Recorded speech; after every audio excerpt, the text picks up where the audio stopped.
कल 4 मई से हमारे हिसार ज़िले में, क्योंकि अभी ऑरेंज जोन में आ चुका है हिसार ज़िला, तो काफ़ी सारी रियायतें गृह मंत्रालय के द्वारा दी गई हैं, जिसमें प्रमुखतः जो ऑटो रिक्शास हैं, साइकिल रिक्शास हैं, इनका मूवमेंट जो है हमारे सिटी में स्टार्ट हो सकता है। जितने भी कार्स हैं उससे भी लोग ट्रैवल कर सकते हैं। इन तीनों ही कंडीशंस में आगे एक ड्राइवर और पीछे केवल 2 सवारी ही बैठ सकती हैं। स्कूटर्स और बाइक पे केवल 2 व्यक्ति ही बैठ के सफ़र कर सकते हैं। इसके अलावा जो सैलून्स हैं, बार्बर शॉप्स हैं, स्पा हैं, वो भी खुले रह सकते हैं। जो कंस्ट्रक्शन एक्टिविटी है वो भी चल सकती है। जिन्होंने अपने घरों का या अपने कोई भी संस्थानों का कंस्ट्रक्शन कराना है, वहाँ पे जो भी लेबर है उससे आप कंस्ट्रक्शन करा सकते हैं। जितनी भी ई-कॉमर्स की एक्टिविटी हैं वो पहले भी चली आ रही थी और अभी भी कंटिन्यू रहेंगी। जितने भी मार्केट प्लेसेस हैं वो सभी सुबह 7 बजे से लेकर शाम को 7 बजे तक खुली रह सकती हैं। जो मेन बाज़ार हैं हमारे शहरों के वो खुले रह सकते हैं। शॉपिंग मॉल्स जो हैं वो खुले नहीं रहेंगे। जितने भी प्राइवेट ऑफिसेज हैं वो भी खुले रह सकते हैं। जितने भी डॉक्टर्स हैं वो अपने ओपीडीज और क्लिनिक्स को भी चला सकते हैं। जो गवर्नमेंट ऑफिसेज हैं वो सभी खुले रहेंगे। जितने भी ट्रक्स का मूवमेंट है किसी सामान को लेकर, वो भी मूवमेंट हो सकता है। इन सभी चीज़ों में जो मेन पॉइंट है वो है सोशल डिस्टेंस को रखना पड़ेगा ध्यान में। सोशल डिस्टेंस किस प्रकार से ध्यान रखना वो मैं आपको एक बार विस्तृत रूप से बता देती हूँ। एक दुकान में एट ए टाइम 5 से ज़्यादा कस्टमर ना हो, और यदि दुकान छोटी हो तो उसमें 1 या 2 से ज़्यादा कस्टमर्स ना हो। चाहे ओपीडी चला रहे हों या हॉस्पिटल चला रहे हों, उसमें सोशल डिस्टेंसिंग का खास तौर पे ख्याल रखा जाना चाहिए। जो भी व्यक्ति बाहर निकलता है घर से बाहर, उसे अपना फेस कवर करना पड़ेगा, चाहे वो दुपट्टे से करे या मास्क से करे या वो गमछे से करे या रुमाल से करे। इसके अलावा हर एक जो कमर्शियल इस्टेब्लिशमेंट है उनसे अनुरोध करेंगे हम कि आप अपने इस्टेब्लिशमेंट के अंदर सैनिटाइज़र अवश्य रखें। समय समय पर जो आपके फ्लोर है उसकी सैनिटाइजेशन कराएं, जो डोर हैंडल्स है उनकी भी सैनिटाइजेशन कराएं। और यहाँ तक भी मैं कहना चाहूँगी कि आप अपने गेट्स को यदि खुला रखेंगे तो वो ज़्यादा बेहतर रहेगा, क्योंकि बार बार गेट खोलने और बंद करने में जो लोग उसे टच करते हैं तो उससे जो कीटाणु है उनका फैलने का खतरा ज़्यादा रहता है। अभी एसीज़ का उपयोग कम से कम करें, क्योंकि एसी में यदि एक बार कीटाणु आ जाते हैं तो वो बहुत लंबे समय तक रहते हैं। इसके अलावा जो हमारे शॉप्स हैं उनको आपस में इस प्रकार से टाई अप रखना चाहिए कस्टमर्स के साथ कि उनकी दुकान में कभी भी रश ना हो। एक और बात जो मैं आप सभी को बताना चाहूँगी कि ये जो सभी रियायतें हैं ये केवल तब तक है जब तक हमारा हिसार ज़िला ऑरेंज जोन के अंदर है। जैसे ही हमारा ज़िला रेड जोन में आएगा, जो कि हर एक हफ्ते में बदली जाएगी जो हमारी कंडीशन है, तो हाँ ये सभी एक्टिविटीज़ बंद हो जाएंगी।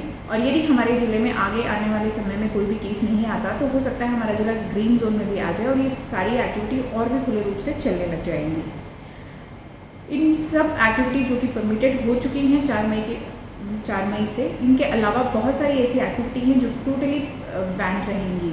प्रमुखतया इसमें से शाम को 7 बजे से लेकर सुबह 7 बजे तक पूरे ज़िले में कर्फ्यू रहेगा। कोई भी व्यक्ति किसी भी कारण से बाहर नहीं निकल सकता एक्सेप्ट मेडिकल इमरजेंसीज। कहीं पर 5 से ज़्यादा लोग इकट्ठे नहीं हो सकते हैं। बाहर पब्लिक में निकलने पर फेस अवश्य कवर करके रखना पड़ेगा।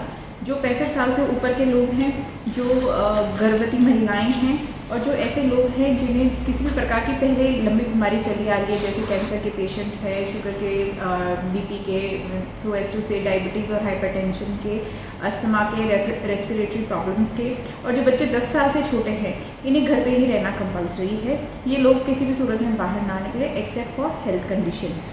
किसी भी प्रकार का बस या ट्रेन का मूवमेंट हमारे ज़िले से नहीं होगा। किसी भी प्रकार का इंटर स्टेट मूवमेंट हमारे ज़िले से अलाउड नहीं होगा एक्सेप्ट सीरियस मेडिकल कंडीशंस। सभी प्रकार के school, colleges, pre schools, educational institutions, coaching institutions सभी बंद रहेंगे। ये सभी लोग ऑनलाइन लर्निंग के माध्यम से अपने जो स्टूडेंट्स हैं उनसे जुड़ सकते हैं। सभी प्रकार के होटल्स बंद रहेंगे एक्सेप्ट जो डॉक्टर्स के लिए, पुलिस पर्सनल्स के लिए, क्वारंटीन लोगों के लिए और जो स्टैंडर्ड टूरिस्ट उनके लिए हमने रखे हुए हैं। उनके अलावा सभी होटल्स जो हैं वो बंद रहेंगे। सभी प्रकार के cinema halls, shopping malls, gyms, sports complex, swimming pools, bars, auditorium, banquet hall, ये सभी पूर्णतया बंद रहेंगे। किसी भी प्रकार की social, political, sports, entertainment, academic, cultural, religious इस प्रकार की कोई भी गैदरिंग है, लोगों को इकट्ठा होना, इस संबंध में बिल्कुल भी प्रतिबंधित होगा। सभी प्रकार के जो धार्मिक संस्थान हैं वो भी प्रतिबंधित रहेंगे और लोगों से हम अनुरोध करेंगे कि ऐसे स्थानों पर ना जाएं, क्योंकि ये आने वाले समय तक प्रतिबंधित हैं। कहीं पर भी यदि अंतिम संस्कार है तो वहाँ पे 20 से ज़्यादा लोग इकट्ठे नहीं हो सकते हैं। पब्लिक में थूकना बिल्कुल भी अलाउड नहीं है। जैसा कि आप सभी को पता होगा कि जो कोरोना का संक्रमण है ये ड्रॉपलेट से फैलता है, तो ऐसे समय में थूकने से उसके संक्रमण होने के चांसेस काफ़ी ज़्यादा बढ़ जाते हैं। यदि किसी को पब्लिक में थूकते हुए पाया गया तो उसके खिलाफ कार्रवाई की जाएगी। और जहाँ तक हो सके मैं सभी लोगों से अनुरोध करना चाहूँगी कि वो हर आइटम की होम डिलीवरी पे प्रेफरेंस दे। होम डिलीवरी करने वाले व्यक्ति की डिलीवरी करने के बाद वो जो आइटम देके गए उसको भी सैनिटाइज करके फिर उसको खोलना शुरू करें। और सिमिलरली जो दुकानदार हैं उनसे भी मैं सबसे कहना चाहूँगी कि आप बार बार अपने डोर हैंडल्स को सैनिटाइज़ करें। जब भी कोई ग्राहक आपकी दुकान में आते हैं तो उनके हाथ सैनिटाइज़ कराएं। जब वो आपका प्रोडक्ट ले और उसके बाद पैसे दे उसके बाद में अभी आप हैंड सैनिटाइज़ कराएं, क्योंकि जो करेंसी है उसके माध्यम से भी कीटाणु एक्सचेंज हो सकते हैं। जो सब्जी मंडियां हैं वो भी सुबह 7 बजे से लेकर शाम को 7 बजे तक खुली रहेगी। लोगों से मैं ये अनुरोध करना चाहूँगी कि आप अपने घरों में ही जो रेडी वाले आ रहे हैं सब्जी देने, सबसे पहले उन्हीं से ही सब्जी लें, क्योंकि सब्जी मंडी में जैसे कि आपने सुना होगा और जिलों में कई सारे केसेस पाए गए हैं और बहुत ज़्यादा संक्रमण फैला हुआ है। ऐसे समय में जो सब्जी मंडी है वहाँ पे जाना खतरे से खाली नहीं है। आप अपने घरों पे रहें और प्रशासन के द्वारा जो रेडी वालों को पासेस दिए हुए हैं वो ऑलरेडी आपके एरियाज़ में आ ही रहे हैं और आगे भी आते रहेंगे। उनसे ही सब्जियाँ लेना प्रेफर करें। जहाँ तक हो सके स्टे एट होम की ही पालना करें। जितना ज़रूरी हो उतने ही आवश्यक काम के लिए घर से निकले और सीधा वापस घर ही आए। घर में एंटर होने से पहले अपने हाथ और मुंह को अवश्य धो लें, ताकि बाहर से जो कोई भी संक्रमण है वो आपके घर परिवार में ना फैल सके।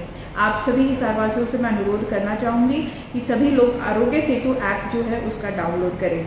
जो ये रियायतें सरकार के द्वारा दी गई हैं इसके चलते आशा है कि आगे आने वाले शुरू के 1-2 दिन थोड़ा रश हो सकता है बाज़ारों में। तो लोगों से अनुरोध करूँगी कि आप यदि आवश्यक ना हो तो बुधवार से अपने घरों से बाहर निकलने की कोशिश करें। जिन्हें अत्यंत आवश्यक है वो सोमवार और मंगलवार में निकले, और अन्यथा क्योंकि इन दिनों में हो सकता है थोड़ा रश हो बाज़ारों में और आपको संक्रमण के भी चांसेस ज़्यादा रहेंगे, तो आगे बुधवार के समय में आप बाहर निकले।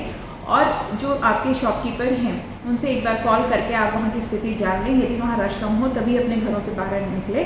और शॉपकीपर से भी मैं अनुरोध करना चाहूँगी कि आपकी दुकान पे ये सभी जो हमारे नेशनल डायरेक्टिव्स हैं, जो सरकार के दिशा निर्देश हैं, चाहे सैनिटाइजेशन को लेकर है, फेस मास्क को लेकर है, सोशल डिस्टेंसिंग को लेकर है, इन सब की आप दृढ़ता से पालना करें। यदि आप पालना नहीं करते और यदि ये पाया जाता है कि आपकी दुकान में बहुत ज़्यादा रश हो रहा है, मिसमैनेजमेंट हो रहा है, तो ऐसे केसेस में आपकी दुकान को आगे आने वाले समय तक बंद कर दिया जाएगा।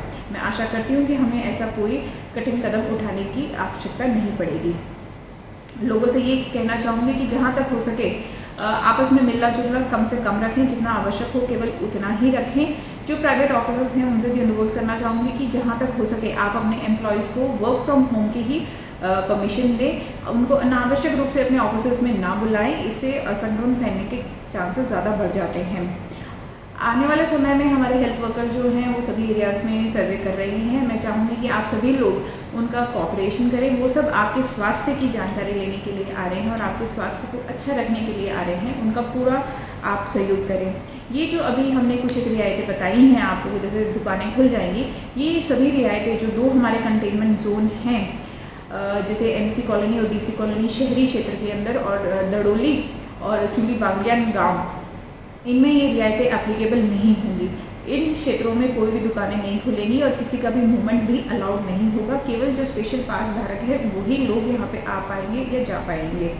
तो इसी के साथ मैं सभी हिसारवासियों का धन्यवाद भी करना चाहूँगी कि पिछले लगभग 1.5 महीने से आप सभी लोगों ने हमारा इतना साथ दिया है कि जिससे चलते हमारे यहाँ संक्रमण के केसेस बहुत ही कम पाए गए हैं। पर अभी भी कोरोना फैलने के चांसेस बहुत हाई है। हमारे आसपास के जिलों में भी कई कोरोना के केसेस मिले हैं और जब तक हम ऑरेंज जोन में हैं तब तक हमें आर्थिक गतिविधियां करने की रियायतें और छूट मिली रहेगी।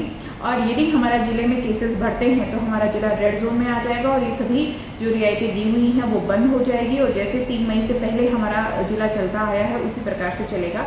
और यदि हमारे आने वाले समय में कोई भी केसेस नहीं आते तो हो सकता है हमारा ज़िला ग्रीन जोन में आ जाए। और ग्रीन जोन में आने से हमारी जो आर्थिक गतिविधियाँ हैं वो पूर्ण रूप से जैसे लॉकडाउन से पहले चल रही थी लगभग उसी प्रकार से चलनी भी शुरू हो सकती है। तो ये निर्भर करता है कि किस प्रकार से आप और हम साथ मिलकर हिसार को कोरोना से बचा के रखते हैं और अपनी जो आर्थिक गतिविधियां हैं उसे सुचारू रूप से चलाए रखते हैं। आशा करती हूँ कि जो सरकार के द्वारा निर्देश दिए गए हैं उनका आप सभी लोग कटिबद्ध होकर उसकी पालना करेंगे और कोई भी ऐसा कदम नहीं उठाएंगे जिससे प्रशासन को आपके खिलाफ बहुत ज़्यादा सख्ताई करनी पड़े। धन्यवाद।